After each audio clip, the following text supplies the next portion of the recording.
Vou começar te perguntando, ao invés de te chamar de jornalista cultural, eu quero te chamar de militante do jornalismo cultural, porque é uma militância, né? No contexto que a gente vive. Mas, na verdade, quero te perguntar da sua experiência desde a Veja, o JT, o Estadão, a Select, enfim, né, pegando esse espectro de veículos, de modelos, né, de mídia impressa, em que você trabalhou e trabalha. Como é que era a cobertura de arte? Como é que já foi um dia a cobertura de artes, assim, aquela que a gente vendo os clippings, encontra essas matérias incríveis e fala, nossa, como se falava da arte, né, se produzia conhecimento. E a cobertura hoje, não que não se produza conhecimento, não se fale de arte, mas assim, está muito sucateado, né, o jornalismo cultural como um todo. Eu queria um balanço seu aí de como é que... Olha, Juliana, eu não sou nostálgica. Eu acho que cada época tem as suas qualidades. Então, por exemplo, quando eu comecei a trabalhar com a área de artes visuais, ela era diferente, mas ela não era nem melhor, nem mais gabaritada do que agora, que nós temos outros valores e outras percepções, entendeu? Então, o que eu diria é o seguinte, o que é diferente? Quando eu comecei, e tem um veículo anterior a esses que você citou, eu trabalhei no jornal Zero Hora de Porto Alegre, que eu tinha uma coluna de artes, que, enfim, foi aí que começou o meu conhecimento do trabalho da Luísa Strina. Olha que doido. Pelo seguinte, porque ela fez... eu acho que, bom, começando a observar, por exemplo, o perfil de atuação da galeria, né? Então, a galeria ela foi se ajustando e se capacitando e se organizando para atender as demandas da época, né? Dos diversos períodos. Então, naquele primeiro momento que eu conheci o trabalho da Luísa, a Luísa estava muito concentrada em lançar artistas, jovens artistas. Então, para mim, foi uma coisa fantástica quando ela lançou o Leonilson, porque o Leonilson foi lançado numa estratégia de mercado de arte absolutamente original para a época, porque ela se associou com o Thomas Kuhn no Rio e se associou com a galeria, na época chamada Tina Presser, em Porto Alegre, que depois virou Tina Zapoli, porque separaram os sócios. Enfim, eu, morando em Porto Alegre, fiquei siderada. Digo, gente, mas olha que coisa incrível. Um artista jovem que ninguém conhece, ninguém conhecia Leonilson na época. Aí eu fui entrevistar o Leonilson. Foi muito incrível, porque ele estava surgindo. Ele, claro, já tinha tido uma boa formação no exterior, tinha estudado uma série de coisas, tinha tido um grande convívio com o Antônio Dias, que foi assim uma faculdade fora da universidade. Mas ele, quando chegou no Brasil e se viu diante daquela curiosidade de todos os jornalistas, ele parecia um bichinho acuado num canto, assim. A gente fazia uma pergunta enorme e ele respondia por monossílabos. E foi muito curioso, porque depois eu fui acompanhando a obra do Leonilson, depois eu vim para São Paulo, etc., etc. E, bom, essa parte é triste. Eu fiz a última entrevista com o Leonilson quando da última exposição dele na Capela do Morumbi, que ele preferiu que a entrevista fosse feita por telefone. E foi uma entrevistinha curta, porque ele estava já com pouco fôlego. Mas por que eu falo isso? Porque aí ele, mesmo com pouco fôlego, ele falava pelos cotovelos, né? Porque ele destrambelhou depois, né? Ele desabrochou. Então, o que eu acho interessante falar a respeito dessa convivência com as coisas da galeria é que eu pude acompanhar durante um longo tempo uma série de artistas que a Luísa lançou e lançou muito bem, porque, enfim, o Leonilson, sem sombra de dúvida, foi e é um dos valores mais importantes da arte brasileira, né? Inclusive, claro, com um perfil internacional, né? Então, ainda morando em Porto Alegre, eu já tinha digamos assim, esse diálogo, claro que transversal, né? Não conhecia a Luísa pessoalmente, e foi evoluindo, foi evoluindo. Aí depois acompanha o próprio perfil da galeria, porque depois de... Estou aqui com uma cola. Depois, a gente tem que ter HD externo atualmente, depois de uma certa idade, né, a gente tem que anotar, porque senão a gente esquece. Mas, enfim, depois dos artistas, ela, claro, se preocupou com o mercado internacional, né? E aí eu tive a oportunidade de acompanhar, porque eu tive uma sorte do cão, assim. Eu estava no jornalismo cultural na época que teve uma mudança de paradigma da visibilidade da arte brasileira, né? Ela passou a ter uma visibilidade internacional a partir da metade dos anos 80 e, basicamente, nos anos 90, quando, primeiro, eu comecei a trabalhar no Estadão, na primeira equipe do Caderno 2, e, depois, eu trabalhei uma época, 3 anos só, na revista Veja, na época que a Veja era uma revista boa, gente, por amor de Deus, não era isso agora, que eu já até limei do currículo. Mas, enfim. E depois eu voltei para o Estadão.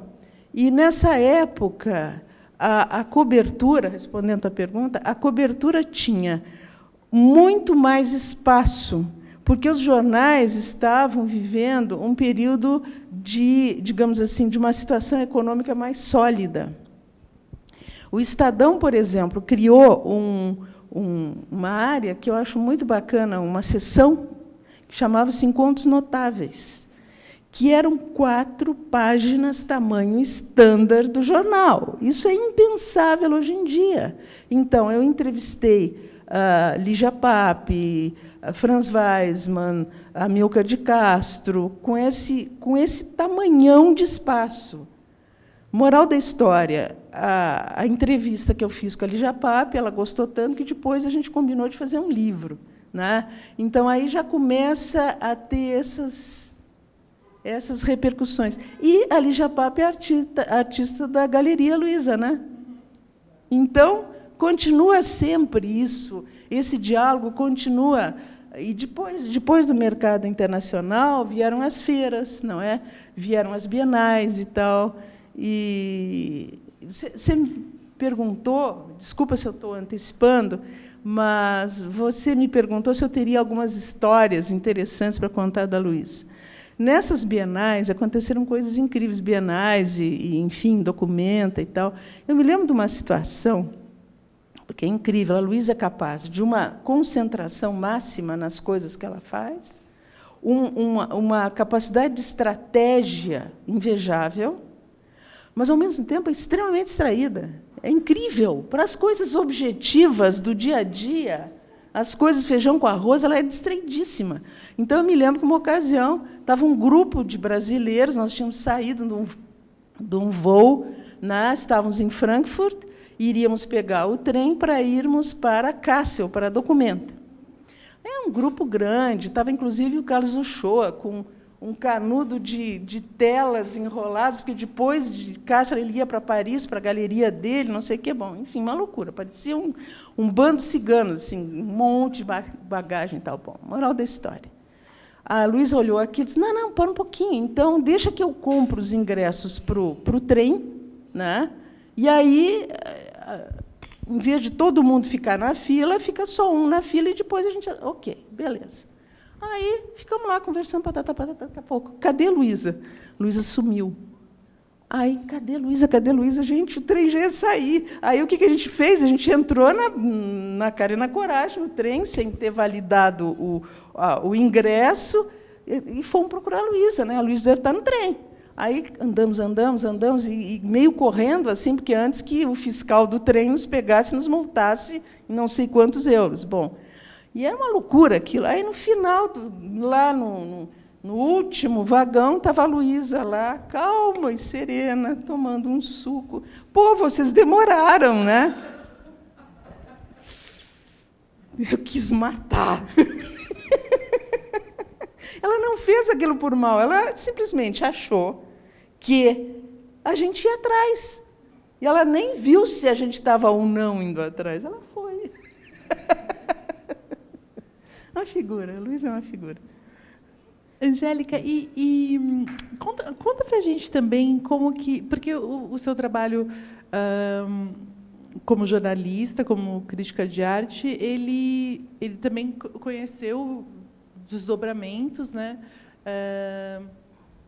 Inclusive o da curadoria, e tem curadorias, para mim, marcantes, num sentido muito específico, né? Vou citar aqui três projetos, um que era um ciclo de exposições, o Território Expandido, que aconteceu no Sesc Pompeia, o Sem Fronteiras, que aconteceu em Porto Alegre, no Santander, e a exposição Pintura Reencarnada, que foi uma exposição no Paço das Artes, quando ele ainda tinha sede, agora vai voltar a ter, né? Que bom que algumas coisas boas acontecem. Mas, enfim, eu vejo uma coerência, um interesse que alinhava essas três exposições, que é esse da ideia do campo expandido, né, da Rosalind Krauss, mas enfim, sobretudo no sentido de alargar os horizontes, né, do ponto de vista da materialidade das obras, de pensá-las no campo expandido, mas também o campo expandido das mentes, assim, de não olhar para a arte ou não esperar da arte só aquilo que tradicionalmente se esperava da arte. Você diria que, como curadora, assim como jornalista, esse tem sido também o seu papel, assim, né, por meio da informação e da reflexão e da construção de conhecimento, afinal de contas, ir para o campo expandido do agora? Então, Juliana, o que eu acho que você pegou aí um aspecto importante, que eu acho que todo jornalista, e basicamente, eu acho fundamentalmente o jornalista cultural, eu acho talvez porque eu tive uma atividade maior nessa área, eu acho que a gente tem um compromisso social com esse país. Então, o que nós temos que prezar muito? Nós temos que prezar muito pela informação correta, contextualizada e expandida, para que não só o mundinho das artes veja, mas toda a população tenha a possibilidade de poder curtir essas coisas. Então, você observa que talvez isso tenha origem na própria experiência de jornalista de jornal diário.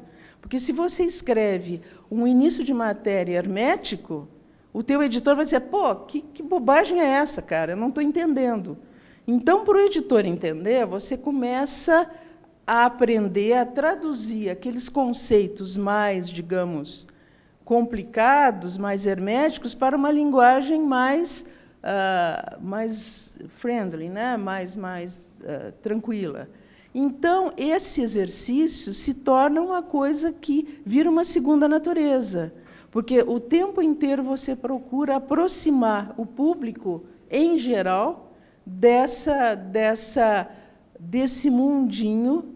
E eu acho, você falou no Território Expandido, foi uma das experiências mais bacanas que eu tive, porque foi fora do circuito dos jardins. Foi no Sesc Pompeia. Então, a gente tinha ali um público muito especial. A gente tinha um público que era o operário de fábrica, era o comerciário, era o estudante, era a pessoa idosa, era a criança, entendeu? Então, você tinha que achar maneiras de encantar esse público, de seduzir esse público, de aproximar esse público de uma coisa que, para a maior parte deles, eles nunca tinham visto, né? Então, é um esforço de expansão, né? Agora, por outro lado, pegando o termo objetivo, né, muito bem observado por você, que é de Rosalind Krauss, É curioso, porque a minha forma de organizar a curadoria sempre parte de uma intuição para depois buscar a teoria. Então, eu fui buscar a Rosalind Krauss depois de perceber essa expansão, por exemplo, da pintura, né? O pensamento pictórico, que ele migra de meios, né? E, por causa dessa migração de meios, é que eu chamei de pintura reencarnada. E aí comprei uma briga homérica com o pessoal do Casa 7, porque eles achavam que eu estava querendo dizer que a pintura tinha morrido. Ao contrário, eu estava elogiando a resiliência da pintura em outros meios. Eu estava fazendo um tremendo elogio. Foi muito curioso isso, porque, como eu saí do convencional, a exposição tratava do pensamento pictórico, mas não tinha nenhuma pintura, nenhum óleo sobre tela, nenhuma acrílica sobre tela. Então, eles se sentiram muito ofendidos, tipo assim, nós estamos sendo sucateados? Não, não é isso. E foi legal, porque a gente teve depois um debate, conseguimos resolver as coisas todas tranquilamente. Eles entenderam que era um elogio, essa persistência do pensamento pictórico, que perpassa a história da arte inteira. Eu não estou descobrindo a pólvora, estou só reconhecendo a existência disso, né? Enfim. Ai, Angélica, nosso tempo se esgotando. A Cacilda já chegou? Então vamos aproveitar, extrapolar um pouquinho. Eu mencionei que aqui atrás, nesse mural, tem uma matéria sua sobre uma exposição do Caetano, e a gente, se debruçando, a Carla está fazendo a dissertação dela de mestrado sobre a Luísa. Então, temos aqui a biógrafa de Luísa String. Que legal. E a gente encontra muitos clippings, né? Na verdade, era uma coisa até que talvez pudesse ter falado com o Pedrinho, que ele está fazendo essa coleção de efêmera, e a Luísa, desde sempre, guardou tudo. Ela foi visionária, assim, nesse sentido de falar esse pedacinho de papel que fala data, não sei o quê, isso aqui vai ter um valor histórico. Não sei se ela pensou nesses termos, mas o fato é que está tudo guardado lá. E aí tem muitas matérias suas, de diferentes exposições em diferentes veículos. Queria te perguntar se tem alguma das entrevistas que você fez ou com ela, seja com os artistas da galeria, ou se tem alguma exposição em particular de um artista, tenha sido aqui ou tenha sido a exposição do artista da galeria num outro lugar. Se tem alguma exposição ou artista ou obra que tenha sido marcante assim na sua trajetória? Olha, muitas e muitas e muitas. Fica difícil, porque, na verdade, trabalhando num jornal diário e escrevendo, no mínimo, 3 a 4 matérias por semana, então você tem aí um monte, né? Aí o que acontece sempre é a qualidade incrível das exposições da Luísa, mas tem algumas em especial, né? Por exemplo, quando ela ainda tinha a galeria, a primeira galeria, que era um retângulo, né? Um retângulo e uma portinha atrás, é muito incrível, porque nessa ocasião que tinha essa galeria, ou seja, que é esta aqui, né, que nós estamos, a Regina Silveira fez uma exposição linda chamada Auditório, que era o chão inteiro, ocupava praticamente o chão inteiro, você tinha assim, meio metro de cada lado para caminhar à volta, né? E, de um certo ponto que você olhava, o auditório levantava as cadeiras todas, né? Tinha uma ilusão de ótica ali incrível, né? Incrível. Aliás, está aí mais uma influência da galeria da Luísa no meu trabalho, porque a minha primeira curadoria que eu fiz foi, aliás, eu acho assim, modéstia às favas, eu comecei bem para caramba. Eu comecei fazendo uma individual da Regina Silveira no MASP. Foi bárbaro. Por quê? Porque a Regina é uma artista extremamente generosa. Qual era a minha experiência de curadoria? Zero. Eu estava trabalhando no jornal há bastante tempo, estava fazendo coberturas internacionais, estava fazendo enfim, voltando agora um pouquinho, você falou de como que mudou, né? Naquela época que eu comecei a fazer cobertura no Estadão, e que o Brasil começava a aparecer no exterior, era muito fácil você conseguir uma viagem para o exterior. Você dizia, olha, está acontecendo uma exposição assim, assada em tal lugar, então vai. Então, eu digo que eu fui beneficiada pelo Mesquitas Tour. Eu realmente viajei bastante em função da família Mesquita. E, inclusive, uma ocasião, enfim, tem N ocasiões, a Luísa levou uma obra do Cildo para documento de Cássio, que estourou, o Cildo estourou incrivelmente. Foi a exposição de 92, da Cássio 92 Fontes. Então, eu vi, notei, entendeu, que imediatamente a crítica internacional ficou fissurada, né? O Cildo era cercado assim pelas grandes figuras que você conhece das revistas de arte, tipo Art in America, né? Aquelas coisas, Art Forum. Aí eu olhar, putz, o fulano, o Beltrano e tal, todo mundo à volta do Cildo, reverenciando o Cildo, e a Luísa acompanhando isso tudo, né? Porque ela, evidentemente, ficava e fica sempre como se diz, desde o início, ela sempre foi muito uma advogada de defesa dos seus artistas, né? Uma grande incentivadora. E uma coisa que eu acho bacana, talvez o mais importante de tudo, sabe? Eu acho que é o seguinte, é a liberdade de criação. A Luísa não se mete no trabalho do artista. E não se mete também no trabalho do jornalista. Isso é raro, isso é muito raro. Ela nunca reclamou uma vírgula do que eu escrevi. E isso eu tenho o maior respeito, o maior carinho e a maior admiração, porque eu já fui vítima de várias tentativas de censura, ou de censura mesmo. Uma ocasião, eu não vou contar o santo, vou contar só o milagre. Uma dona de galeria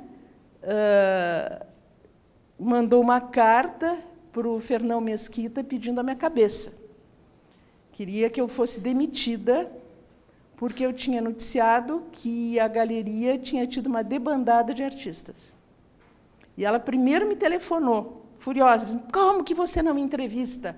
Eu digo, não preciso te entrevistar. Os artistas me disseram que saíram da galeria. É a palavra do artista. Me basta.